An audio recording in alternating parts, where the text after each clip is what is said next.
లైంగిక వేధింపుల ఆరోపణలు ఎదుర్కొంటూ ప్రస్తుతం జ్యుడిషియల్ రిమాండ్లో ఉన్నటువంటి ప్రముఖ కొరియోగ్రాఫర్ జానీ మాస్టర్కు మరొక సమస్య ఎదురైందని అనుకోవచ్చు. ఎందుకని అంటే ఇటీవల ఆయన్ను పోలీస్ కస్టడీకి తీసుకోవడం జరిగింది.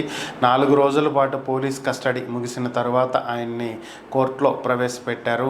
ఆయన బెయిల్ కోరినప్పటికీ కూడా దర్యాప్తు కీలక దశలో ఉన్నటువంటి సమయంలో బెయిల్ ఇవ్వటం కుదరదు అని చెప్పి న్యాయమూర్తి ఆయన రిమాండ్ను 3వ తేదీ వరకు పొడిగించడం జరిగింది. సో అక్టోబర్ 3వ తేదీకి ఆయన రిమాండ్ పూర్తవుతుంది.